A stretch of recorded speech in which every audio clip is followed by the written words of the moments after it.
Muchas gracias a todos, muchas gracias por su invitación. Es un gran placer para mí. Bueno, ¿me escuchan para empezar? ¿Y ven la pantalla que estoy proyectando? Ok, perfecto. Sí, Pues bueno, es muy lindo para mí poder hacer este tipo de aportaciones y colaboraciones. Siempre es muy bueno hacer una plática con clientes directos, con quien está ahí en la acción y pues aportar un poquito un granito de arena, ¿verdad? Entonces, les agradezco muchísimo. Soy Priscila Irazaba y cualquier duda, por favor, adelante, siéntanse libres. A partir de este momento ya no veo la pantalla de chat. Entonces, por ahí, si quieren apoyarme, chicos, Dave, si me pudieras apoyar leyendo por claro. ahí las preguntas o cualquier cosa, o si me dejan de escuchar también, o si dejan de ver la pantalla, ¿vale? Ok. Entonces, bueno, específicamente el día de hoy vamos a platicar de un tema muy lindo. Vamos a platicar un poco de numeración microbiológica para producto terminado y para aguas. Específicamente nos vamos a enfocar en una metodología que la USP nos invita a utilizar. Es una metodología muy fácil, es una metodología que me apoya bastante a la rapidez en cuanto a mis procesos en el día a día, en el laboratorio de microbiología, que es la filtración, ¿verdad? Entonces, bueno, vamos a empezar como de lo más grande hacia lo más específico. Entonces, vamos a visualizar que en realidad no es nada más la USP, no es nada más el capítulo 61, sino tenemos un montón de regulaciones, de invitaciones, de guías, de estandarizaciones para poder yo analizar la parte de microbiología, tanto en agua como en producto, ¿ok? Entonces, hay un montón de sitios ahí donde yo me puedo ir guiando generalmente y quienes estamos ahora actualmente en este webinar, en este espacio, pues nos vamos mucho a la parte de USP, ¿verdad? Pero básicamente que hay un montón de sitios y guías donde podemos apoyarnos, ¿verdad? Entonces, centrándonos un poco tal vez en el inicio, digamos, tal vez de donde empieza o nace esta metodología, que es la parte del agua, podemos visualizar que en general tenemos dos grandes grupos para la industria, para el uso de producto terminado o producto a granel o mi mismo proceso. Tenemos dos grandes grupos de agua y ese es el agua purificada y el agua inyectable. En esta parte, pues bueno, sabemos que el agua inyectable siempre la utilizamos para la parte de la industria de farma y también el agua purificada, pues generalmente la vemos en el lado de bebidas. Sin embargo, ¿por qué viene a colación esta parte? Pues bueno, la parte del agua purificada es muy importante tenerla en cuenta porque sí la utilizamos como excipiente para la producción farma, tanto estéril como no estéril, ¿ok? Entonces, y también algo bien, bien importante es la utilizamos también para la limpieza de ciertos equipos, de ciertos envases y de ciertas áreas. No solamente es, como lo vemos aquí, para la producción de bebidas o para la producción de agua embotellada o para la producción de refrescos. Para nosotros, del lado de Pharma, nosotros también la utilizamos, ¿verdad? Entonces, y además, pues bueno, también tenemos la parte de inyectables. En el lado de inyectables no nos vamos a meter mucho el día de hoy, pero bueno, sí es importante pues tener estos dos conceptos, ¿verdad? ¿Y cómo se prepara el agua? Pues ya muchos de ustedes saben. es una serie de operaciones, una serie de filtraciones, ósmosis, intercambios iónicos, destilaciones. Entonces, es una serie de procesos para nosotros llegar a ese producto, digamos, ese producto terminado, ese producto final para el uso en nuestra planta, ¿verdad? Entonces, ¿y cuál es el punto aquí que nos concierne? ¿Por qué se debe de hacer un análisis microbiológico del agua que estoy utilizando? Entonces, en realidad, siempre tengo que hacer un análisis de control de calidad en general y mis procesos de control de calidad siempre deben de tomar en cuenta pues ahora sí que una calidad microbiológica, ¿ok? Entonces, obviamente, vamos a asegurar la calidad, vamos a asegurar la limpieza de los procesos. Como veíamos anteriormente, muchas veces utilizo este proceso o este material o esta materia justamente para hacer limpieza de algún equipo, de alguna máquina, de algún área que puede llegar a ser estéril, que puede llegar a ser un área ISO clase 5, por ejemplo. Entonces, por ahí, entonces tengo que controlar perfectamente bien mi proceso de microbiología em, para, obviamente, pues asegurar la limpieza, ¿verdad? De este proceso. También tengo que asegurar un excelente o un buen funcionamiento de mi planta de tratamiento, sobre todo si yo tengo planta de tratamiento posterior a todo el proceso de fabricación, ¿verdad? Sí, pues a mi proceso de fabricación. Entonces, tengo que poder ser capaz también, y me apoya mucho para ser capaz de identificar fuentes de contaminación, de identificar tendencias, de identificar los ciclos, de identificar en qué punto un filtro, por ejemplo, de mi sistema de agua está contaminado, en qué punto puedo hacer una corrección por ahí. Entonces, esa parte pues es muy importante. También la parte de caracterizar contaminantes, ¿verdad? Tengo que caracterizar si tengo ahí algún contaminante que puedo yo filtrar, que puedo yo hacer algún proceso para eliminarlo, o bien tengo que hacer un cambio del sistema de agua, o bien es una carga que en general pues no me hace daño dependiendo de mi proceso. Entonces, esa parte es también, por esa razón tenemos que hacerlo, y a muchos de nosotros lo que nos gusta también es el cumplimiento, ¿verdad? El cumplimiento con lo que me pide la autoridad sanitaria, ya sea de mi país, ya sea de otro país, una guía internacional como la FDA, la OMS, una ISO, una OSP, las buenas prácticas de manufactura. Entonces, realmente yo aquí siempre me gusta mucho invitarlos a evaluar también esa parte, ¿verdad? ¿Qué pesa más? En realidad no se trata de qué pesa más, generalmente no se trata de qué pesa más, pues el cumplimiento con una normativa. Se trata de un sistema completo. Pesa más el cumplimiento, sí, obviamente. Tengo que pasar auditorías, tengo que cumplir y hacer lo que dice la normativa para poder comercializar mi producto, para poder tener un permiso de registro, sí, un permiso de venta, de fabricación, de comercialización, pero también es compromiso mío como parte del sistema de control de calidad, pues asegurar que mi producto, que el producto que yo estoy liberando, que el producto que yo estoy analizado está correctamente, pues ahora sí evaluado, entonces lo puedo eh, con toda seguridad puedo decir, sí, ese producto es parte de mi proceso, de mi trabajo, y ese producto es seguro, ¿verdad? Entonces, esa parte es bien importante que nos la llevemos. Todos estos puntos son un sistema completo, ¿vale? Entonces, también en este sentido, pues me gustaría hacer la definición. ¿Qué se llama biocarga o bioburden?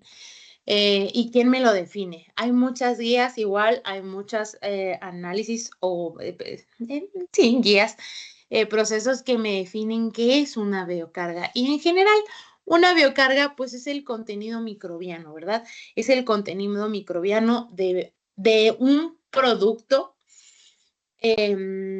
o de un proceso, o de un ingrediente activo, o de un producto final, de una materia prima. Entonces, según FDA, según buenas prácticas de laboratorio, el manual de laboratorio de microbiológico, de manufactura. Entonces, en general, pues podemos definir la biocarga como la presencia de un microorganismo o de varios microorganismos en cierto sistema que me está impactando a mí, ¿verdad? Puede ser desde la materia prima, les digo, hasta un producto terminado, pasando por los procesos, ¿verdad? Y algo bien, bien importante, no nos asustemos, porque la biocarga no es contaminación. Tener biocarga no es igual a tener contaminación. Eso es bien importante. Siempre los niveles o especificaciones deben de estar establecidos según mi sistema de control de calidad. Entonces, si yo excedo eso, ahí ya es cuando tengo contaminación. Pero no sería realista pensar que prácticamente todos mis procesos son estériles. Sí, efectivamente existen algunas industrias donde se necesitan productos estériles, donde se necesita por ejemplo, lo que les decía, un área ISO clase 5, donde estamos trabajando con inyectables, donde estamos trabajando con dispositivos médicos, el proceso ya final, pero no en todas las áreas siempre yo voy a tener un sitio estéril o un producto estéril o una materia prima estéril, ¿verdad? Entonces siempre voy a tener, la biocarga no es igual a contaminación, siempre voy a tener rangos específicos de aceptación y solamente se traduce como contaminación cuando ese rango, pues bueno, ha sido excedido. O bien cuando se encuentran microorganismos que sí son dañinos para la población o son dañinos para mi proceso o mi producto, ¿verdad? Entonces, esa parte es bien importante que la tomemos siempre en cuenta. Y bueno, ¿cómo es que yo voy a determinar la biocarga o la parte de BioBarden en todo mi proceso? Básicamente, pues esto llega a responsabilidad del área de control de calidad microbiológica, llega aparte a responsabilidad de la parte de aseguramiento de calidad. ¿Y dónde voy a hacer la determinación de la biocarga? Básicamente la voy a hacer en todos lados, ¿verdad? Voy a tener que hacer con determinación de biocarga desde mi materia prima, obviamente el agua del proceso, lo que veníamos hablando anteriormente, el mismo proceso, el monitoreo ambiental, ojo, monitoreo ambiental hablando de aire, superficies y personal. Esas tres, digamos, son el triángulo del monitoreo ambiental. Tengo que saber y detectar la efectividad de los sanitizantes que estoy utilizando justamente para determinar pues que el monitoreo ambiental es efectivo, que esos sanitizantes son efectivos y también que estoy el impacto hacia el proceso, ¿verdad? Entonces, eso también le tengo que hacer pues la parte de determinación de biocarga y finalmente pues la parte del producto terminado, que prácticamente eso es lo que todos conocemos, ¿verdad? Todos sabemos, seamos muy expertos o entrando a la industria, que tenemos pues ahora sí que siempre que hacer una liberación de producto terminado en base a el control microbiológico, además de todos los controles de calidad que tenemos en general, ¿verdad? Entonces, ¿en qué nos vamos a enfocar? Digamos, enfocar más el día de hoy. Nos vamos a enfocar en los productos más que en los procesos. Entonces, nos vamos a enfocar en materias primas, aguas y producto terminado. ¿Verdad? La parte de los procesos, bueno, la vamos a dejar a un lado para el siguiente webinar con Grupo INVE. Y pues bueno, vamos a continuar ahora sí a lo que más nos llama el día de hoy, ¿verdad? Entonces, hablando y dejando atrás todas las generalidades que tenemos en cuanto a la biocarga, en cuanto a las aguas de proceso y todo esto, Hay un capítulo de la USP que es generalmente a quien seguimos más, de quien nos guiamos más, que es el capítulo que me dice cómo determinar la parte microbiana en productos no estériles. Ojo, hay un capítulo específicamente, como lo veíamos anteriormente, y yo les comentaba, ahora no nos vamos a centrar tanto en estériles, porque es todo un mundo nuevo, y es un capítulo para estériles que es el 71. El día de hoy vamos a visualizar solamente la parte de no estériles, ¿verdad? Y este capítulo me dice varias metodologías, tiene varias metodologías para poder hacer determinación o enumeración de los test, perdón, microbiológica en control de calidad. Y algo muy interesante que prácticamente todos en microbiología usamos es con lo que crecimos casi, y es que me dice que el método número más probable es el método que más conocemos, es el método que más todos sabemos cómo hacer, es el método casi que rige en nuestros laboratorios, pero la USP me dice, ¿sabes qué? El método número más probable, que es el más conocido o el más utilizado, generalmente es el menos preciso, ¿ok?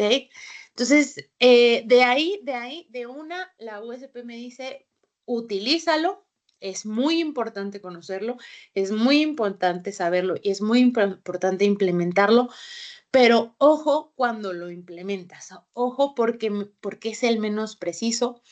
Y bueno, pues básicamente me dice que donde más se utiliza es cuando tengo una carga muy baja.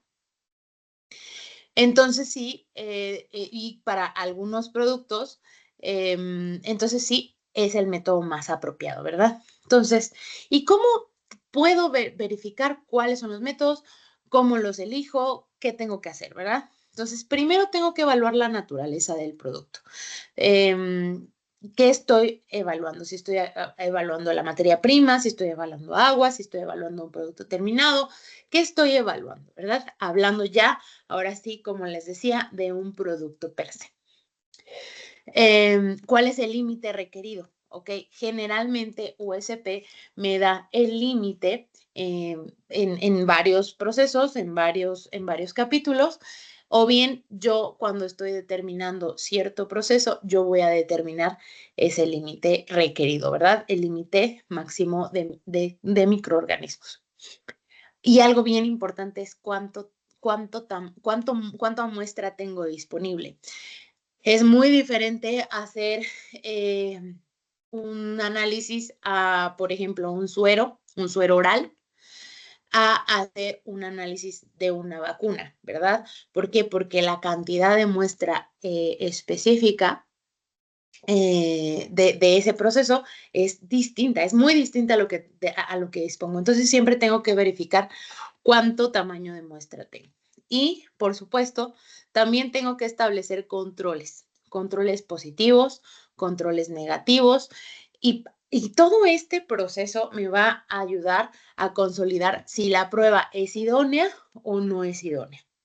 Algo también muy importante, pues es que ella me dice, ok, tenemos varios métodos, tenemos varias opciones. En el mismo capítulo 61 me describe varios métodos que pueden ser utilizados para la determinación de Bioarden. Como les decía, el número más probable, digamos que es el más conocido, el que más utilizamos en nuestros laboratorios. La parte de el método de extensión de placa, de vaciado en placa y de filtración son los métodos que están pues, puestos ahora sí que en este capítulo 61 en general. ¿Ok? Y pues bueno, ¿cómo es esta parte de cómo voy a hacer la parte de determinación de esta parte de cómo voy a determinar de qué se trata cada uno? Y básicamente, pues aquí tenemos el resumen de cada uno de mis procesos o de mis métodos listados en la USP. me dice el número más probable, es el que ya todos sabemos. Es un método estadístico. Entre más repeticiones yo tenga, más preciso se hace. Por eso es más trabajo también. Porque es más tiempo de un analista, porque es, obviamente, ella, la USP, me dice, ¿sabes qué? Tienes que tener al menos 3 repeticiones de diferentes diluciones, ¿verdad?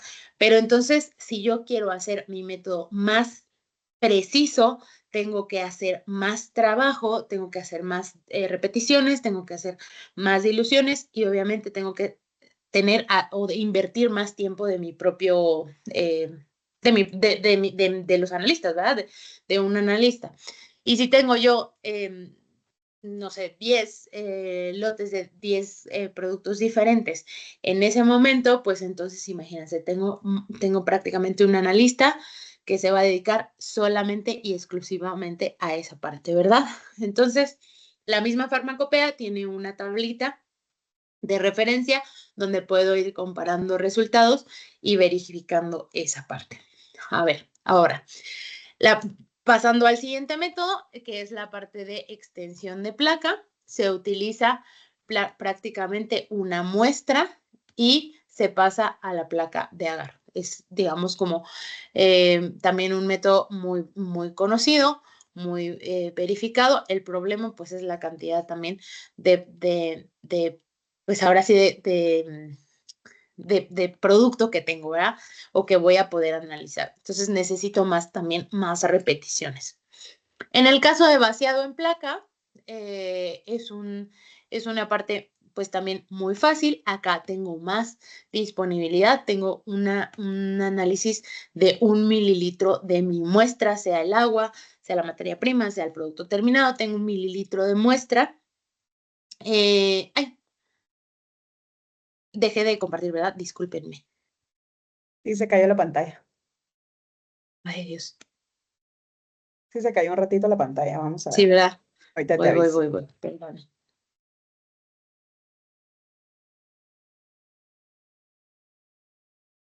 Listo.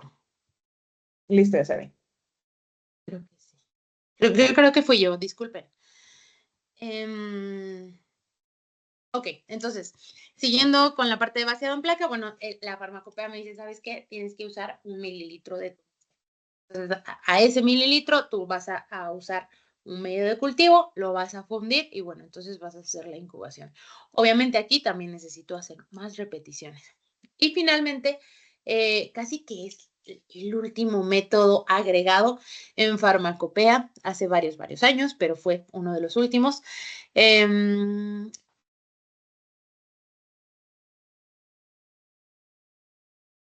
Se te fue el micrófono por un segundo, perdón. Se te fue el audio.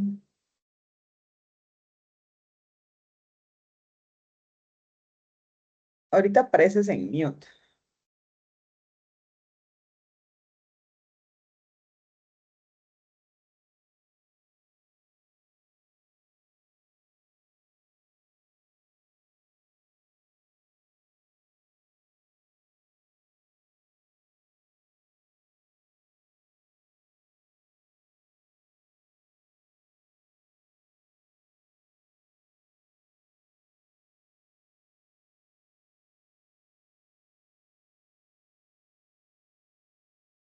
A ver, creo que Em, listo, ahí me escuchan bien. sí, ahí se te escucha bien. Ay, disculpen, es que no sé qué pasó con mi compu, pero creo que listo. Bien. Entonces, continuemos la parte de filtración de membrana. La farmacopea me dice, ¿sabes qué? Vas a utilizar 100 mililitros de la muestra. Entonces ahí, para empezar, ya tengo más muestra, ¿verdad? Generalmente, ¿cuánto liberamos? Podemos llegar a liberar toneladas de producto y jalar 0.1 mililitro, jalar 1 mililitro de muestra de pronto puede llegar a ser pues una muestra muy pequeñita para la cantidad de producto o de lotes que estamos haciendo, ¿verdad? Entonces la parte de filtración farmacopea dice, ¿sabes qué? No, vas a hacer una filtración de 100 mililitros o incluso hasta 250 mililitros para algunos procesos o para algunos productos. Em, y listo, vas a poder hacer este análisis a partir de una bomba de vacío, obviamente con especificaciones muy importantes, porque aquí también vamos a ver la potencia de la bomba de vacío y todo este proceso. Y bueno, membranas y medio de cultivo, ¿verdad? Entonces, básicamente estas son las cuatro las cuatro metodologías que generalmente o que tengo en general en el proceso de USP. Y regresándonos un poco hacia una ISO, también podemos, yo les sugiero siempre que no se cierren solamente a una metodología. Por eso es que desde antes veníamos viendo más cosas o más guías, porque entre más información yo tenga, mejor puedo, uno, definir mis procesos. Dos, tener ejemplos prácticos, tal vez incluso hasta de otra aplicación, pero puedo tener ejemplos y comenzar a comprender un poco mejor cómo voy a decidir alguna metodología o no. Entre más conozca otras guías, otros tips, puede ser que, ok, yo vengo de Pharma, a mí me van a auditar la USP nada más, pero bueno, me puedo ir hacia otras guías como las ISOs y decir, bueno, acá tengo una recomendación de cómo elegir mi técnica y la puedo utilizar para la ISO. Y entonces hago todo el proceso de la ISO y entonces me doy cuenta que me sirvió la técnica que me dijo la ISO. Incluso en los mismos procedimientos normalizados de operación, yo puedo, y es muy válido para la autoridad sanitaria, yo puedo ir refiriendo más tips. Entonces, siempre quédense con vamos a ir a retar más ISOs o más, o la USP o la a FDA o vamos a otras guías, ¿verdad? Entonces, aquí me gusta mucho hacer este énfasis porque en esta parte, la parte de la ISO 8199, que es la de agua, me da una guía y para un criterio de cómo voy a identificar. En general, esta ISO es de agua, pero puede aplicarse para yo saber cómo puedo elegir esta metodología, ¿verdad? Me da un tip. Entonces, básicamente me dice, bueno, ¿sabes qué? Vas a tener que evaluar varios factores, ¿ok? Para verificar la calidad de tu resultado. Entonces vas a tener que darle importancia, primero, a la incertidumbre de la medición, es decir, voy a hacer la misma metodología en diferentes personas, en diferentes laboratorios, ¿verdad? La veracidad de mis resultados, de mis análisis. Entonces,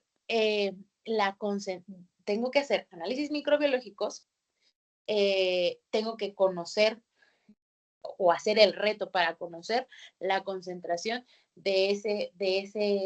digamos, de ese objetivo, de ese producto, eh, de esa muestra reto, ¿ok? Y tengo que tomar en cuenta una definición que es el error sistemático, ¿ok?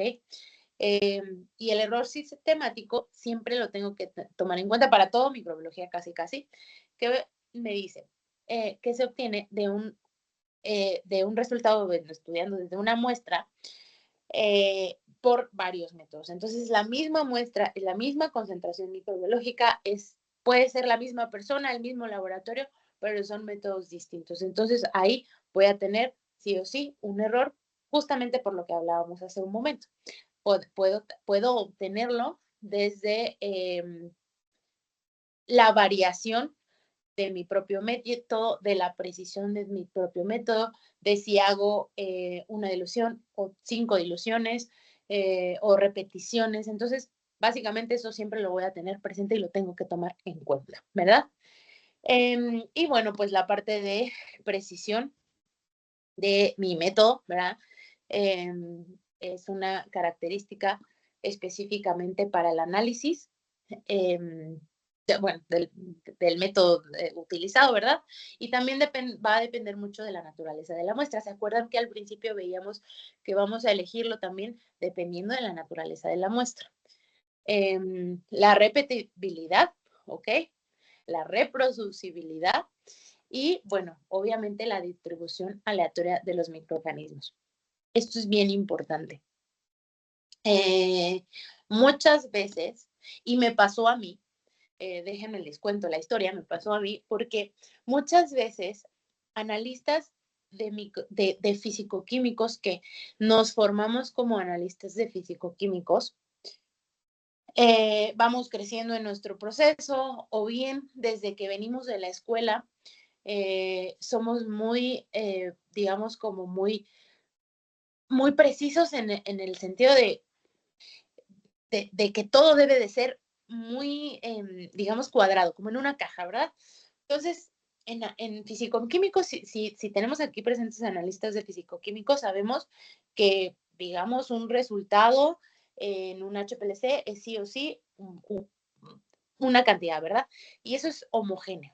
Entonces, pero siempre que hablamos de microbiología, estamos hablando de organismos vivos, organismos que no están específicamente homogéneos en toda la muestra, que se están moviendo, que se están reproduciendo, o sea, es algo complicado, incluso para transmitir esta misma, digamos, sensación o este mismo proceso a algunos digamos, por ejemplo, a finanzas, a compras, además áreas que no son per se microbiólogos, pero sí son, digamos, muy sistemáticos en el sentido de, de per se de matemáticas básicas.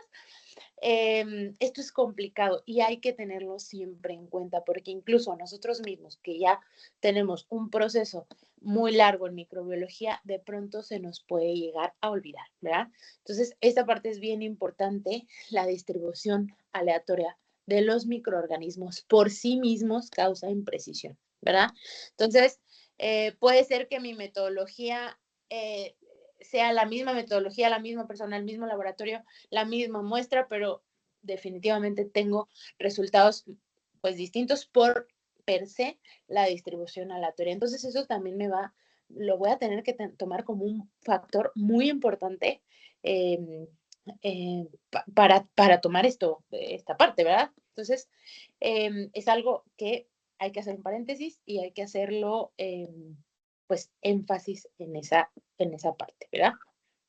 Entonces, siguiendo con este proceso, como les decía, vamos a enfocarnos en la parte de filtración. O sea, acabamos de ver alguna, pues, un poco cosa por ahí de la parte de los otros métodos, pero vamos a enfocarnos en la parte más de filtración. ¿Y por qué nos vamos a enfocar más en la parte de filtración? Realmente es, digamos que a sentido de varios usuarios, de varios analistas. Es una de las metodologías más fáciles, de menos trabajo, de menos horas pues ahora sí que de personal, de analistas, y se puede aplicar a muchísimos productos o matrices, ¿verdad? No solamente al agua, sino de verdad puede ser aplicable a cremas, a ampolletas, a vitaminas que son oleosas, pueden ser aplicables pues prácticamente a un gran rango de los productos que estamos acostumbrados a convivir con ellos, ¿verdad? Entonces, por eso es que nos vamos a enfocar en la parte de filtración. Y entonces en la parte de filtración, ¿qué me dice? Pues específicamente el capítulo 61, que es el que estamos viendo ahorita, me dice, bueno, vas a utilizar, pues ahora sí que tres grandes grupos, o sí, tres grandes grupos de medios de cultivo, ¿verdad? Entonces, vas a utilizar primero un medio de cultivo bajo en nutrientes, ¿ok? Que va a imitar el ambiente de los microorganismos que están estresados. Los que tal vez menos tendrían por qué crecer o más trabajo les costaría crecer, ese es el que vas a utilizar. Que en este caso, pues sería un R2A, que es el que todos conocemos, ¿verdad? Después vas a utilizar un medio de cultivo alto en nutrientes, ¿verdad? Básicamente es el medio de cultivo en general para un aislamiento general, tanto de bacterias como de hongos y levaduras, que es el TSA y el SDA, UPCA, ¿verdad? Y finalmente, vas a utilizar medios selectivos. ¿Por qué? Porque en algunos de los capítulos o en algunos de los procesos te vamos a ir pidiendo aislar o verificar la presencia o ausencia sobre todo de bacterias patógenas, ¿verdad? Entonces puede ser que te pida E. coli, puede ser que te pida salmonelas, puede ser que te pida listerias.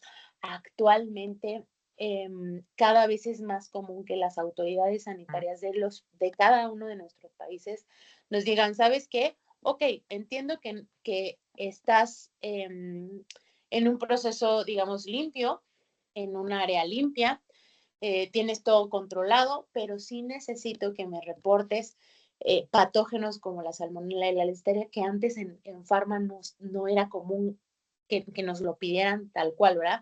Pero ya poco a poco hemos visto que varios países han dicho, ¿sabes qué? Sí, ya lo voy a pedir para todos. Entonces, y pues bueno, también algunos otros microorganismos, como lo son la E. coli, como lo son los hongos, Candidas aspergillus, etcétera, también. Entonces, tenemos estos tres grandes grupos de medios de cultivo necesarios. Y justamente, incluso hay otro capítulo completo de medios de cultivo, que incluso es el siguiente, el 62. Y bueno, pues también la parte del 1231, de los nutrientes bajos, de los nutrientes altos, que requiere cada microorganismo para verificar la presencia. Pero básicamente es lo que ella me pide. ¿Ok? Siguiendo el siguiente concepto, como estábamos hablando de filtración por membrana, vamos a verificar y vamos a hacer la división de dos grandes conceptos que necesito siempre tener en cuenta. La primera es la retención o sea, la capacidad de retención que tiene una membrana, y la siguiente es la capacidad de recuperación que tiene esa misma. ¿Ok? Entonces, la capacidad de retención es que una membrana, ponemos la membranita, y entonces ella, ¿qué tan capaz va a ser de recuperar los microorganismos que le estoy poniendo encima, lo que le estoy filtrando, ¿verdad? Básicamente la capacidad de que los microorganismos queden aquí arriba es la capacidad de retención. Y la capacidad de recuperación es la capacidad de hacer crecer a los microorganismos capturados. Es decir, yo abajo le voy a poner comida, le voy a poner mi medio de cultivo que ya elegí, por ejemplo, un TCA. Entonces, ¿qué capacidad tiene de poder pasar los nutrientes de abajo a arriba para que el microorganismo se los coma y pueda hacer, pues ahora sí que puede hacerlo crecer, ¿verdad? Entonces, obviamente esa capacidad de recuperación de la membrana es dependiente de la temperatura, del tiempo, de la capacidad, de la cantidad de los nutrientes que tiene el medio de cultivo, etcétera, etcétera, ¿verdad? Pero bueno, sí es una capacidad de las membranas, porque sí existen membranas que pueden tener la temperatura ideal, el tiempo ideal, los nutrientes perfectamente bien hechos y toda esta parte, pero bueno, eh, per se la membrana no tiene la capacidad de dejar pasar los nutrientes, ¿verdad? Entonces, esa parte es muy importante. Y bueno, ¿cómo es que se va a construir una membrana? Recuerdan que íbamos a elegir la metodología dependiendo de, pues, mi producto, ¿verdad? De lo que yo estoy utilizando. Y cuando elegíamos, terminábamos, hacíamos todo el análisis, ya elegíamos que era filtración. También es muy importante tener en cuenta que hay productos que son oleosos, hay productos que tienen antibióticos, que pueden ser filtrables, pero no son acuosos. No todos fabricamos suero, ¿verdad? No todos fabricamos, liberamos agua. Entonces, en general, hay muchos otros productos que pueden llegar a ser incluso oleosos. Entonces, también en este sentido vamos a dividir nuestra matriz o vamos a dividir nuestro material en dos grandes grupos, que va a ser el grupo de membranas que va a poder ser capaz de filtrar acuosos, todos los productos acuosos, y el grupo de membranas, que en este caso van a ser ésteres de celulosa, y el grupo de membranas que va a poder o va a tener la capacidad de filtrar los enlaces más fuertes, ¿verdad? Los enlaces como los oleosos o la parte de antibióticos. Entonces, en este caso, vamos a tener el gran grupo de los productos filtrables en membrana de PVDF. ¿Ok? Entonces, también aquí hay que analizar, bueno, ¿qué producto tengo? ¿Cuál es la composición de mi producto? Si ya estoy haciendo un análisis de un producto terminado, ¿cuál es la composición de mi producto? Este producto es oleoso, este producto tiene antibiótico. Bueno, pues entonces de una vamos a hacer el proceso con PVDF. Este producto no, este producto es muy simple, es acuoso, no tiene antibióticos, no, o sea, pues bueno, lo vamos a filtrar para ésteres de celulosa, ¿verdad? Básicamente para que hacer todo el proceso de mi análisis de agua, por ejemplo, pues bueno, vamos a hacer el uso de membranas de ésteres de celulosa. Entonces aquí ya le pusimos nombre y apellido también a las membranas, ¿verdad? Entonces, ¿cómo vamos a hacer un proceso o una determinación de carga, de biocarga, a través de una filtración? Va a ser muy sencillo. Bien importante. Vamos a tener el embudo que dijimos, según USP, va a tener la capacidad de filtrar al menos 100 mililitros, ¿verdad? Entonces, vamos a tener un embudo y una membrana, ambos estériles. Eso es bien importante. Estamos hablando de microbiología. Estamos hablando de que puedo tener presencia de un microorganismo o no, y estamos hablando de que yo tengo que verificar la cantidad de microorganismos que tengo en el producto o en la matriz que estoy filtrando. Entonces, si tengo un riesgo de contaminación del embudo o de la membrana, pues casi que estoy trabajando gratis, de a gratis y de que no me sirve porque puedo tener una carga.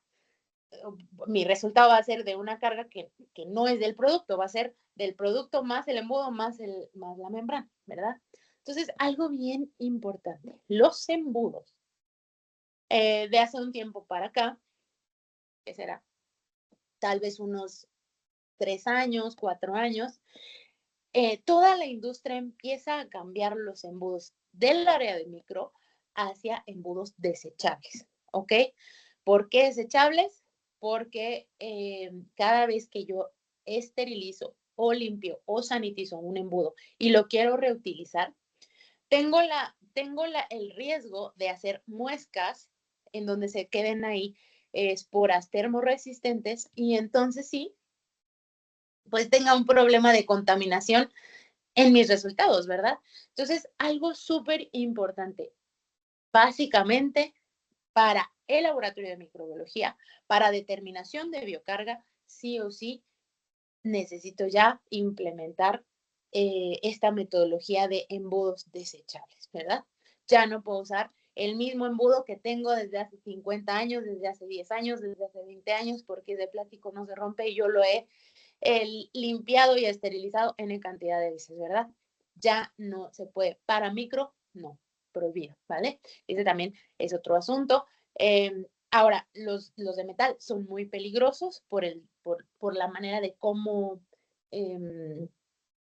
uno, por todo esto que platicamos, y dos, por la manera de cómo esterilizar, ¿ok?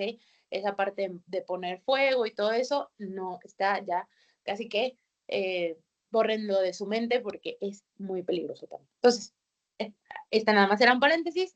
Continuemos. Entonces, básicamente nosotros vamos a agregar la muestra. Entonces, tenemos el embudo, agregamos la muestra y filtramos. ¿Cómo es que filtramos? Recuerdan que íbamos a utilizar una membrana, perdón, una bomba de vacío. Y algo bien importante. Si yo le pongo más presión a, digamos, aquí ya está la muestra, y yo le pongo más presión para succionar esa muestra a mi bomba de vacío, más de la que debemos, entonces la membrana tiene riesgo de romperse, de hacer microfisuras. ¿Y qué pasaría ahí? Si yo tengo presencia de microorganismos en mi muestra y le hago microfisuras, entonces tengo el riesgo de que mi microorganismo se me vaya, yo no me doy cuenta, incubo y yo estoy muy feliz pensando que no tengo carga o que está dentro del rango, cuando en realidad por la presión excesiva de la bomba yo rompí la membrana. Entonces, algo bien importante es verificar la membrana no debe de ser más alto la presión de 700 milibares, ¿vale? Para micro. Ojo, hay muchas bombas que de pronto estamos acostumbrados a visualizar que están dedicadas y sirven para algo en el laboratorio de físico-químicos. Incluso hay algunas bombas que tienen una como perillita para hacer más alto o más bajo la presión de la misma bomba, de la succión. Entonces, esas bombas son dedicadas para físico-químicos, no están hechas para micro. Para micro no me puedo pasar de 700 milibares de presión porque tanto, digamos, el peso de mi muestra más la succión me va a hacer que se rompa la membrana y entonces voy a perder mi carga. Y mi resultado ya no va a ser real, ¿verdad? Entonces, esa parte es muy importante. Ahora, que vamos a ver después, ahora sí que vamos a ver los enjuagues. Los enjuagues solo son aplicables para materia, pues sí, para muestra de producto, no es para agua, ¿verdad? Entonces, eso lo dejamos en grisecito, le ponemos un pin y lo vemos enseguida, ¿vale? Después de esto, vamos a transferir la membrana a un medio de cultivo y lo vamos a incubar. Ahora, ¿cómo determino el poro? ¿Cómo veo qué poro tengo que usar para micro? Ojo, la USP, el capítulo que estamos viendo, el 61, me dice que tengo que usar una membrana de 0.45 micras, ¿ok? Y que de esta membrana, básicamente yo tengo más del 90% de retención de microorganismos, ¿ok? Aunque existen otras dos membranas dos tamaños de poros de las membranas utilizadas para microbiología, ¿ok? Que es la membrana de punto 22, que es membrana para grado estéril, y la membrana de punto 8 generalmente es utilizada para hongos y levaduras, y generalmente este tipo de membrana no lo usamos en farma. Es importante que lo conozcamos, es importante que sepamos que existe y que se usa, pero no es el que en la industria farma, en la industria de cosméticos o en la industria de dispositivos médicos utilizamos. Y obviamente tengo que visualizar, bueno, existen algún estudio de recuperación, ¿no? Entonces, nosotros incluso tenemos un estudio bastante amplio de la parte de pruebas de retención, de pruebas de recuperación de las mismas membranas, ¿verdad?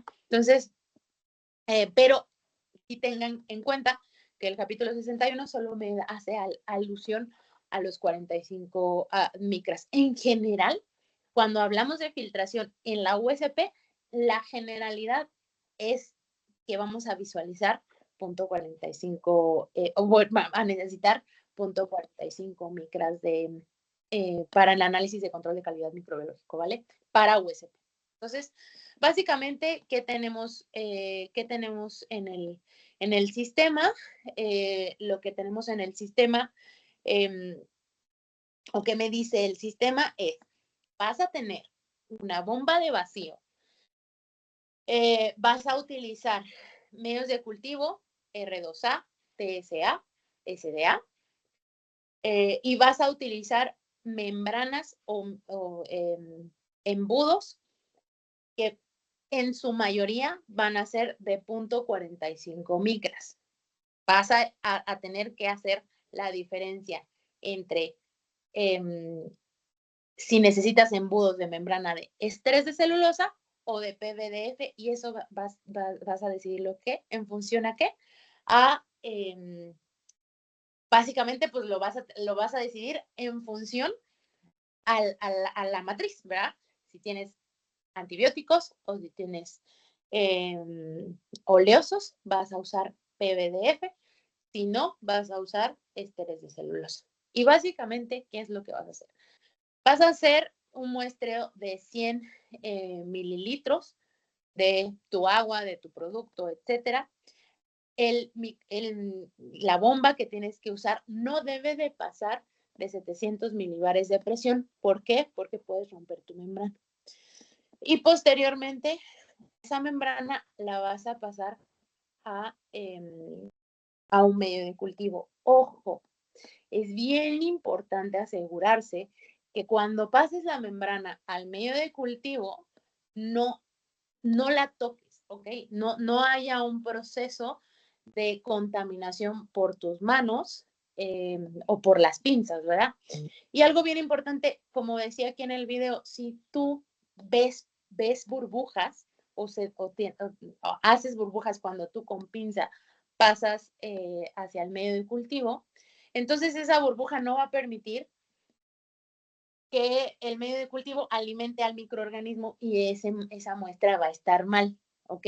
Siempre tienes que asegurar que no haya nada de burbujas, que no haya nada de contaminación cruzada mientras tú transferiste la membrana. Entonces, existen equipos, nosotros mismos, como el que estamos viendo en la pantalla, nosotros mismos tenemos un equipo que me asegura absolutamente todo eso y además de todo, tiene la parte de calificaciones.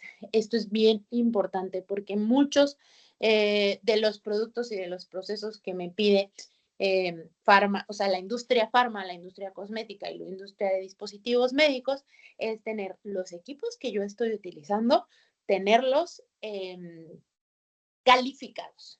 Calificación de instalación, de operación y el performance, que es el que hago en la planta, ¿verdad? Entonces, ¿cómo voy a preparar la muestra? Ok, ya decidí que voy a usar filtración, ya decidí que ya tengo mis medios de cultivo, que ahorita vamos a ver un poco cómo les voy a verlo. Ya tengo las membranas listas. Ahora, ¿cómo preparo la muestra? Básicamente que una muestra de agua, tal cual, una muestra que viene, por ejemplo, de la planta del sistema de agua, pues la voy a filtrar tal cual, mis 100 mililitros y listo. Pero ¿qué pasa si yo tengo un producto? Si yo tengo un producto que sea soluble en agua o producto no soluble en agua, si tengo productos grasos, si tengo aerosoles, si tengo más productos, entonces ahí es donde yo tengo que hacer una preparación y hay una indicación específica para esta preparación, ¿verdad? Básicamente, ¿qué me dice la farmacopea? Me dice, si tú tienes un producto soluble en agua, si tú tienes productos tal vez que son insolubles en agua, entonces puedes hacer una dilución, ¿ok? Esta dilución generalmente va a ser de 1 a 10, es lo que me dice, y la voy a poder hacer hasta 10 veces, ¿verdad? Dependiendo del proceso que tenga, del producto que tenga. En general, este tipo de productos no los necesito hacer más de 2 o 3 veces. Los grasos es otra cosa, pero en este caso voy a hacer una dilución. En general va a ser 1 a 10. ¿Y qué voy a hacer? Voy a usar una solución tamponada de cloruro de sodio más peptona y voy a hacer digamos, un ajuste de pH de 7, ¿verdad? Ojo, cuando estamos hablando en el laboratorio de farma, de dispositivos médicos, de COSME, la recomendación es, y sobre todo en este tipo de cosas de microbiología, la recomendación para hacer ajustes de pH o verificaciones de pH es que utilicen un potenciómetro. ya no utilicen tiras. Traten de tener su potenciómetro, pHímetro, como le digan ustedes, pero ya no en tiras. ¿Por qué? Porque sí es muy importante y la variación sí puede ser muy diferente, ¿verdad? Entonces, este también es un paréntesis. Traten de utilizar siempre un potenciómetro. Ok, la solución, puedo diluir una en esta opción, dos, solución tamponada de fosfatos. Y acá, ojo, ¿por qué les decía lo del potenciómetro? Porque vamos a empezar a ver que la farmacopea me empieza a decir 7.2, 7.8, 7.5, 6.4. Entonces, vamos a empezar a visualizar. Sí me da un rango, siempre me da un rango, pero ya me empieza a hablar de pH muy ajustados, ya con decimales. Entonces, por eso es la parte que les decía de potenciómetro. O bien, caldo de digestión de soya y caseína. Básicamente, cualquiera de estos tres opciones son las que vamos estar utilizando todo el tiempo en nuestro laboratorio. Vamos a hacer esa dilución o esa disolución 1:10 y vamos a hacer ahora sí, ya después, con esas disoluciones, el filtrado. Y ahorita vamos a ver cómo vamos a hacer el filtrado. Pero bueno, esta es la preparación de la muestra. ¿Cómo voy a preparar productos grasos? Productos que yo desde el principio, en este proceso, tal vez no fui capaz de filtrar. Sí, no les voy a decir que no. Hay varios productos que no son, que no se pueden filtrar. Sí hay algunos que no, pero la mayoría se puede filtrar, ¿vale? Entonces, ¿qué voy a hacer con productos grasos? Productos como oleosos, cremas, suspensiones, óvulos, todos estos productos que sí son grasos. Voy a hacer una dilución igual 1:10 de miristato de isopropilo o de polisorbato, bueno, Twin 80, ¿verdad? Estos van a ser estériles. Esto es bien importante y es un proceso que vamos a hacer porque vamos a hacer la combinación y lo vamos a meter en baño María a 40 grados máximo y solo para algunos productos, sobre todo los productos que tengan como ceras, por ejemplo, estos de grenetina, que tienen grenetinas y todo esto, máximo, la farmacopea me deja calentar hasta 45 grados y solamente en algunos puntos. En general me dice, vas a hacer a baño María, 40 grados. Ojo, también esto es muy importante, considérenlo. Muchas veces, pues esta es una animación, ¿verdad? Es una imagen de animación, pero la recomendación es que ya utilicen o vayan cambiando a equipos, pues bueno, más, digamos, más controlados, ¿verdad? Que el mismo equipo y el propio equipo, hay equipos ya de baños que tienen ya su regulador de temperatura para no subir de más. Entonces, bueno, por ahí también considérelo. Y en este caso, como estamos hablando de un producto graso, ahí sí es más común que yo pueda hacer diluciones 1:10, 1:10, 1:10 y puedo hacerlas hasta 10 veces, ¿vale? Esa parte es también súper importante. Y entonces, eh, estas dos, digamos que son los dos grandes vertientes de preparaciones de muestra. Eh, Obviamente también tengo la parte de aerosoles, tengo la parte de parches.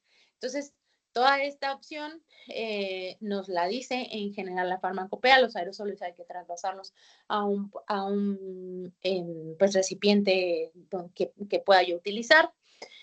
Los parches les tengo básicamente que es lo mismo, por ejemplo, los parches como los anticonceptivos, para dejar de fumar. Todos estos también están indicados en este capítulo. Básicamente, pues yo los tengo que pasar a botellas estériles, les tengo que sacar, digamos, las pegatinas que tienen para, ahora sí que para asegurar su adición a la piel. Y entonces ahí lo paso con una gasa y hago también el mismo proceso. Le voy a poner TUI o polisorbato 80, siempre estéril, o lecitina, los mismos, digamos, transportadores, agitarlos y pasarlos a filtración. Básicamente, estas son 4 vertientes que me indica.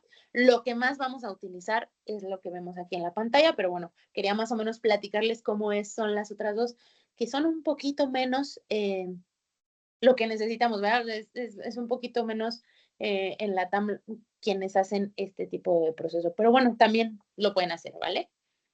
Entonces, esa parte, pues bueno, es muy importante. Listo, ya tenemos la parte de la preparación de la harina. Y regresando un poquito a lo que les decía, vamos a platicar un poco de la parte de las placas y los medios de cultivo. Siempre la USP, y no solamente en ese capítulo, sino en varios más, me dice, ¿sabes qué? Tienes que tener todo tu proceso de trazabilidad, de los embudos, de las placas, de todo el proceso que vas a utilizar. Tienes que tener tu proceso de trazabilidad y, ojo, tienes que tener retos en ese proceso de trazabilidad, que el medio de cultivo que vas a usar, por ejemplo, sirva para lo que necesitas que sirva, ¿verdad? Vas a hacer una promoción de crecimiento a este medio de cultivo. Si vas a utilizar embudos, bueno, pues vas a tener que saber cuál es la integridad del sello, ¿verdad? Y la misma USP para cada proceso me dice cuáles son los microorganismos a los que tengo que yo retar, ¿verdad? Me dice cómo vamos, cuál es la especificación de crecimiento y si estoy recuperando, no estoy recuperando, etcétera. Generalmente, les voy a comentar, generalmente nosotros tenemos dos opciones. Tenemos la opción de preparar nosotros nuestros medios de cultivo y esta prueba de promoción la tenemos que hacer, ojo, para cada lote que preparamos. Y pues bueno, tenemos varios procesos. Si nosotros decidimos hacer preparar nosotros, tenemos que hacer uno, esta promoción de crecimiento que vemos aquí para cada lo que esté preparado. Dos, tengo que saber cuánto tiempo va a durar mi medio de cultivo. Viable, por ejemplo, ¿no? Entonces le puedo dar una semana, 2 semanas o hasta 3 semanas. He visto algunos clientes que preparan ellos hasta 3 semanas de caducidad y esto es dependiendo obviamente de cómo lo preparan, y pues bueno, tienen que hacer todo su proceso de saber qué caducidad le van a dar. Y finalmente tienen que saber cuánto tiempo, la viabilidad del mismo medio de cultivo, por ejemplo, cuánto tiempo queda abierto, o sea, no se deseca, no le pasa absolutamente nada. Esto generalmente lo hacen mucho también para los medios de cultivo que van a ser utilizados en la planta, en muestreo ambiental. Pero todas estas pruebas las tienen que hacer si ustedes deciden preparar los medios de cultivo propios. Ahora, si deciden comprarlos a una casa fabricante como nosotros mismos, las casas fabricantes tienen la obligación de en el certificado de calidad entregarles tal cual. Si se dan cuenta, muchas casas fabricantes de nuestros productos dicen, este es un SDA conforme a USP o conforme a ISO o conforme a BAM. Entonces, ustedes van a ver en internet, pueden ver varios productos que tal vez se llaman igual, pero es conforme a X o Y producto. Entonces, uno, la formulación debe de ser lo que dice la USP. La formulación, por ejemplo, de estos medios de cultivo están en el siguiente capítulo. Y también el certificado de control de calidad tiene que tener los microorganismos que dice ese capítulo, la especificación y el resultado tal como lo exige. Y ojo, porque muchas veces, por ejemplo, si estamos utilizando un medio de cultivo conforme a ISO y lo necesitamos para USP, tal vez esa ISO que dice ese medio de cultivo, el resultado lo reporta diferente o la formulación es diferente. Entonces, ojo con eso. Generalmente yo les digo, es más fácil utilizar medios de cultivo listos porque ya no tienen que hacer todo este proceso de validaciones y también es muchísimo tiempo. Pero bueno, esa es decisión también de cada quien, ¿ok? Sí necesitamos hacer una parte pues, que nosotros hagamos ese proceso de control de calidad al medio de cultivo. La farmacopea nos dice, ¿sabes qué? Tienes que hacer todo el proceso, todo, sin la muestra. Pero sí vas a agregar un inóculo de un microorganismo, ¿ok? Y ese microorganismo, básicamente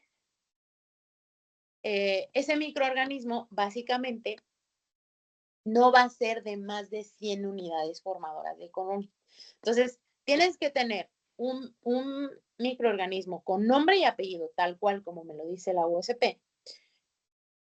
Voy a hacer mi preparación de mi microorganismo y voy a tener una cuenta o voy a exponerlo en una cantidad baja de no más de 100 unidades formadoras de colonia, casi que en todos los capítulos de la USP nos dice. Entonces yo voy a tener mi microorganismo y básicamente lo voy a agregar ahí, ¿vale?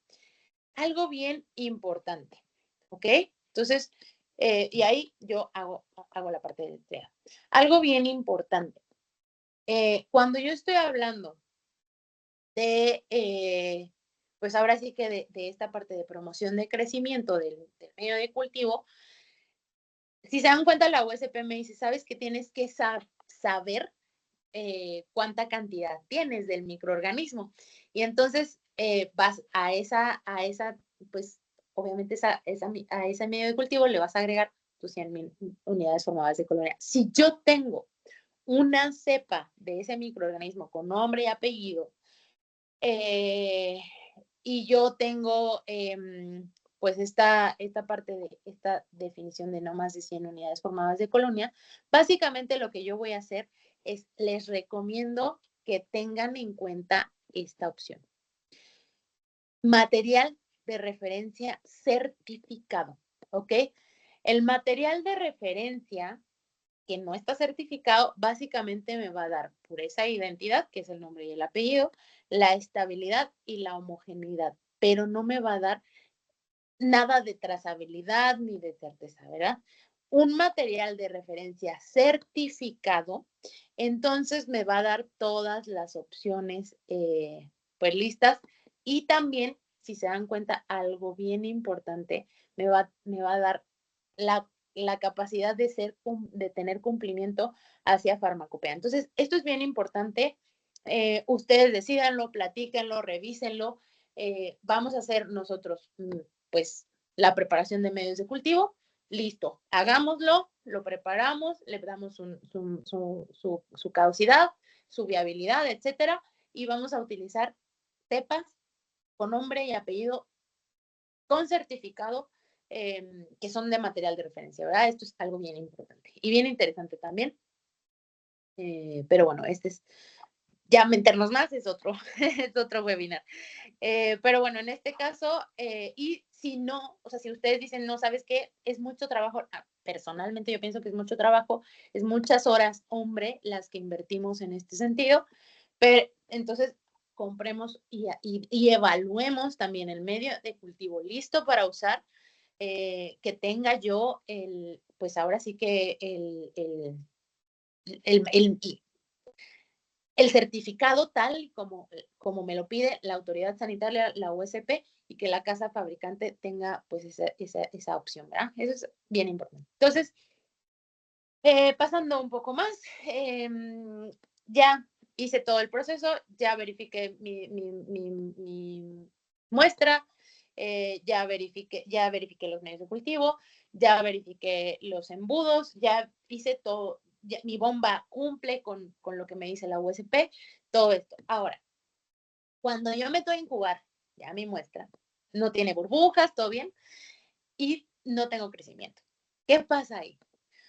¿Significa que todo mi esfuerzo valió porque yo no puedo usar filtración? Pues no, en realidad no. Si se inhibe el crecimiento, puede ser por varias opciones. Y esto evalúenlo desde el principio, evalúenlo desde que están visualizando cuál es el microorganismo, cuál es la matriz que van a utilizar. Pero en general tenemos neutralizantes ante sustancias que interfieren en el crecimiento, ¿verdad? La misma USP me da opciones de estos mismos agentes neutralizantes y me dice, ¿sabes qué? Pues también, o sea, puedes aumentar el volumen del diluyente, cambiar el medio de cultivo, puedes poner un agente neutralizante que te ayude, puedes cambiar de diluyente, puedes cambiar incluso de metodología. Entonces, puedes hacer una combinación de varias modificaciones de todo el procedimiento que hice para que yo pueda finalmente elegir una metodología específica, ¿verdad? Entonces, no nos desanimemos si vemos una inhibición de crecimiento. Ojo, y esto es algo que casi prácticamente todos estamos acostumbrados a hacer, porque básicamente cuando nosotros vemos qué es el nuevo producto que nos traen, qué es el nuevo producto que vamos a comercializar, lo primero que hacemos es verificar qué es lo que trae, cuáles son los componentes, cuáles podrían ser inhibidores, cuáles no. Entonces, básicamente esto es algo que hacemos. Pero si ya hicimos todo el proceso y de todas maneras el crecimiento se inhibe, entonces rasquemos un poco más y hagamos una variabilidad de procedimientos en el mismo proceso y tengan en cuenta siempre los neutralizantes ante sustancias que interfieren con el proceso, ¿verdad? Entonces, les dije que pusiéramos un pin hace ratito en una cosa que decía enjuagar. ¿Por qué? Básicamente, cuando hablamos de una crema, por ejemplo, de una suspensión, de un antibiótico, etcétera, vimos que toda la preparación hace unos momentos, toda la preparación de ese producto tenía una dilución y listo, ¿no? Tenía calentamiento, una especificación de calentamiento, pero algo bien importante. Cuando estamos hablando de un producto que yo voy a filtrar, que es un producto, dígase una crema, dígase una suspensión, digamos un producto ya como terminado, generalmente, ¿qué voy a hacer yo? Voy a hacerle una filtración para asegurarme de que estoy, pues ahora sí que teniendo o esparciendo toda mi muestra sobre la misma membrana que generalmente es de 47 milímetros, 50 milímetros, pero yo voy a usar 1 mililitro de esa dilución o de esa suspensión. Tal como me lo dice uno de los métodos de la farmacopea que veíamos al principio, que me dice, vas a utilizar 1 mililitro y vas a fundirlo en medio de cultivo.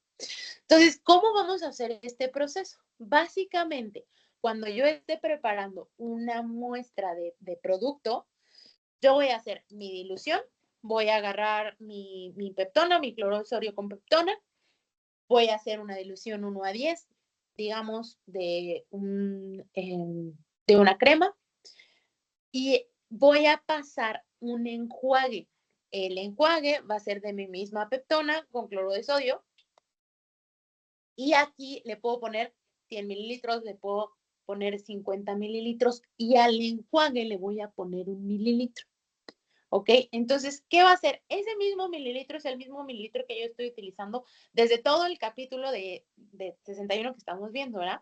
Solamente me voy a asegurar en este caso de que no le pase nada y que simplemente se esparza por toda la membrana.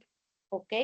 Entonces, a eso nos referimos con enjuagues. Vamos a tomar el diluyente, lo vamos a agregar pues, como lavado, como enjuague, y vamos a agregar 1 mililitro de mi muestra problema, de mi muestra que tengo, pues.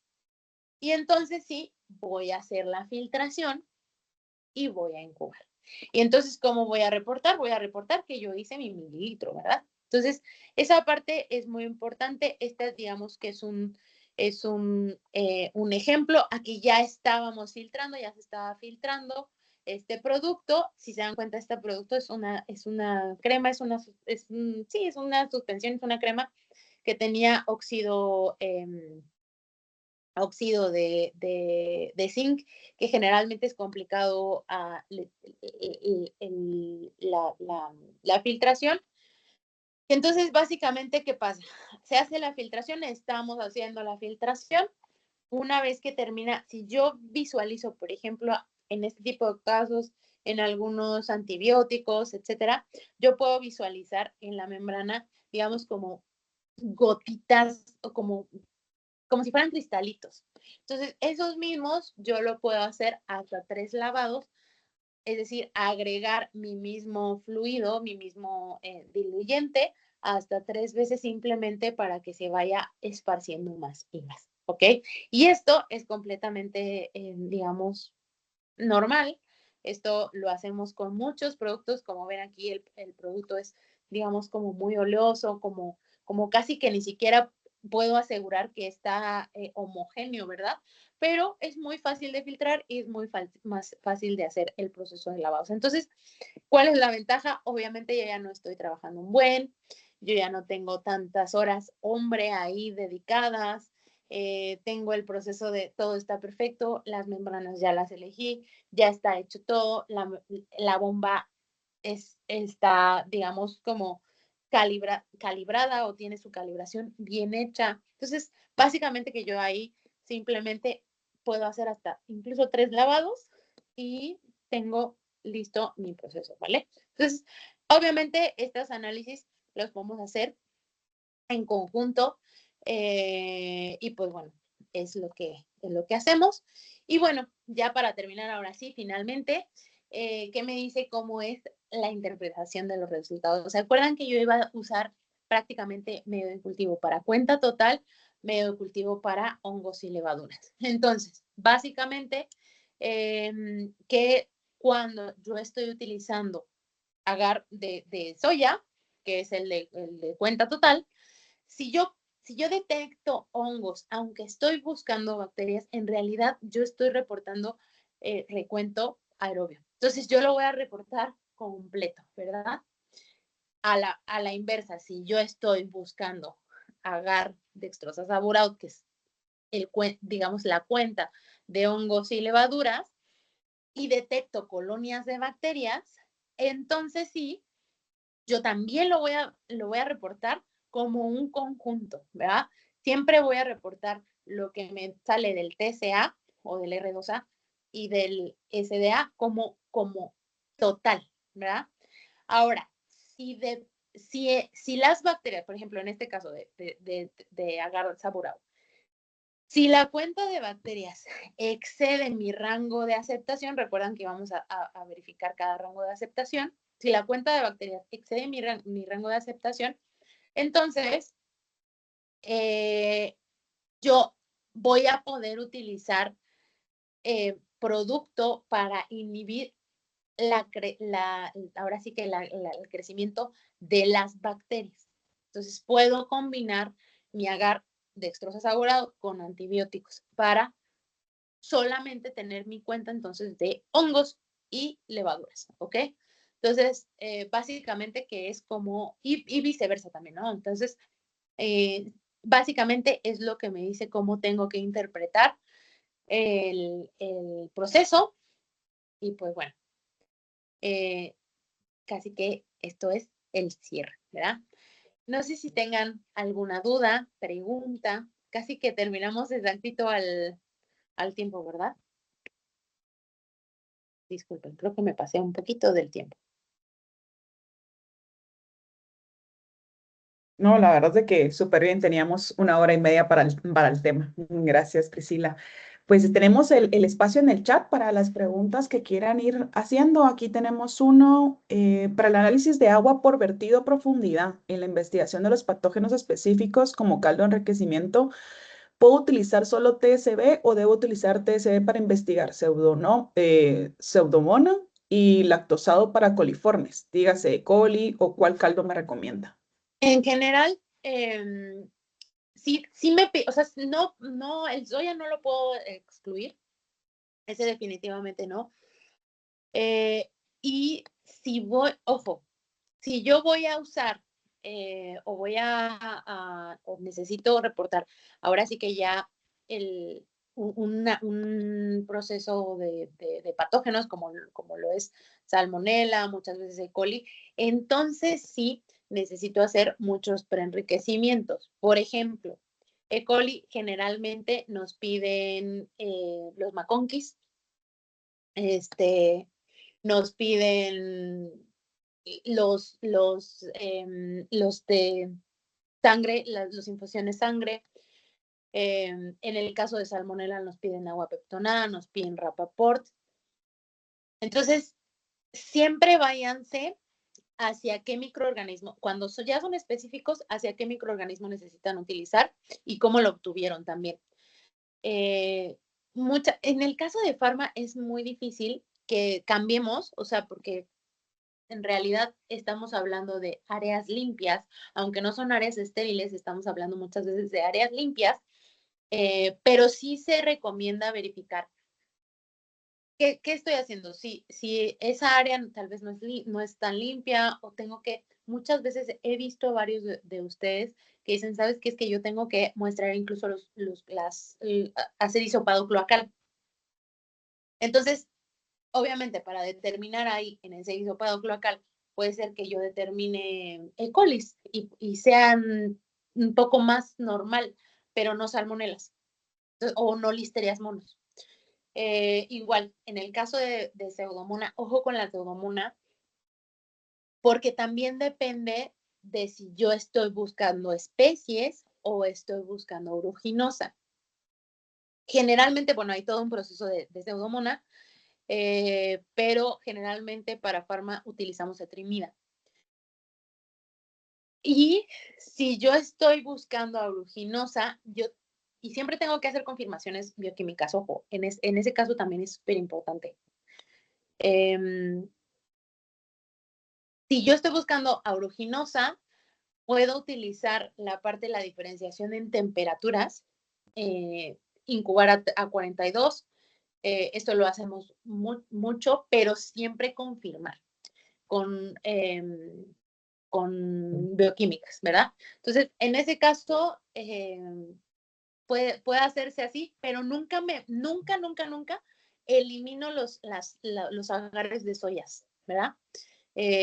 O los principales o los generales, esos no los elimino, ¿vale? Entonces depende, Pseudomonas, etrimida, McConkeys para colis, aguas peptonadas y Rapaports y XLD para salmonelas, Calfreiser o los selectivos de listeria para listerias y el agar aloa. Entonces, pero muchas veces sí nos tenemos que ir guiando de qué es lo que buscamos, desde dónde viene, para hacer una elección. No sé si más o menos por ahí la pregunta quedó.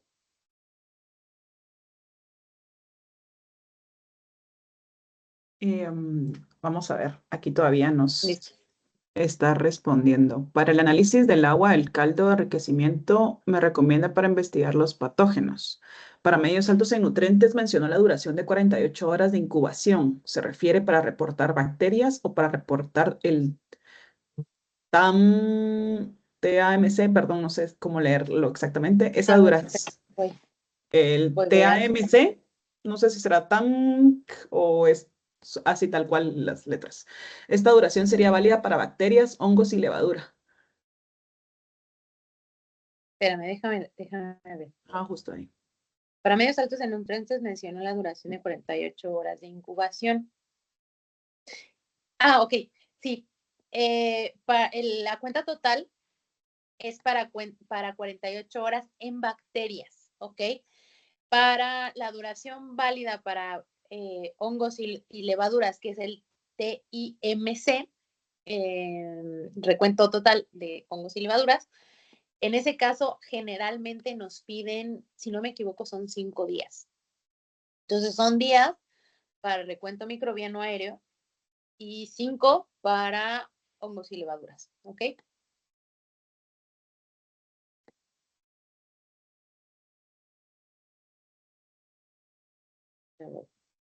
Porque el de antes, ¿no? Okay. Ya no. Para el análisis de agua de caldo, ese ya lo habíamos visto, ¿verdad? Sí. Ahorita tenemos a alguien escribiendo ahí creo que van a hacer otra pregunta. Ahí está. En la USP para promoción de crecimiento, ¿solo se les hace a TSA o ISDA? No. El capítulo 61 solo me menciona TSA y SDA. En el capítulo 62, incluso el 62 es un capítulo completo y él me dice varios otros medios de cultivo, sobre todo también los selectivos. O sea, hay varios capítulos que me mencionan varios otros, sobre todo medios selectivos, pero siempre voy a hacer promoción de crecimiento, ¿ok? Lo que va a variar, obviamente, es el nombre y apellido del microorganismo que tengo que exponer, pero siempre tengo que hacer promoción de crecimiento y asegurarme de este proceso. Entonces, promoción de crecimiento, si yo hago el medio de cultivo o si lo compro hecho, la casa fabricante me lo tiene que hacer. Ojo, en el certificado me lo tiene que decir y me lo tiene que describir. En la USP me dice cómo lo tengo que reportar y cómo se debió de haber hecho.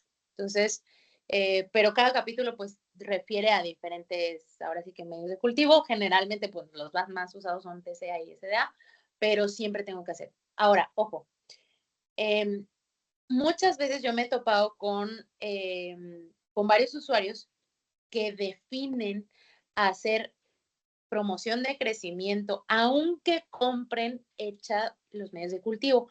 Lo que cierran un poco es obviamente ya no lo van a hacer a cada lote, lo pueden hacer a lotes arbitrariamente, cada 3 lotes, cada 2 lotes, cada 4 lotes que les lleguen, eh, un, aleatoriamente cada mes, una vez al mes, una vez cada 2 meses, una vez cada 6 meses, aunque ya compren hecho el medio de cultivo. Pero ojo, la promoción es para todo, ¿eh?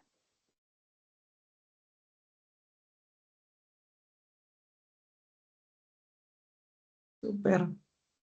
Ya no tenemos más preguntas. ¿Alguien más que quiera hacer alguna pregunta? Ahí tenemos el espacio. Igual les recuerdo que les compartí el link para que puedan solicitar su certificado de participación y que dentro hay una cajita en donde pueden hacer preguntas directas para que ya sea por correo o una llamadita podamos irles resolviendo o dependiendo si están solicitando una visita. Igualmente que este webinar va a estar subido al final de esta semana ya en YouTube para que lo puedan volver a consultar nuevamente y así también todos los webinars que hemos tenido preparados. Así que si no hay otra pregunta por ahí, les agradezco ahí el tiempo al equipo de Merck, a Priscila, a Ashley por habernos acompañado y a todos ustedes también por seguirnos la pista ahí en todos los webinars que estamos teniendo mes a mes. Y les invitamos que siempre estén ahí pendientes de lo próximo que se viene.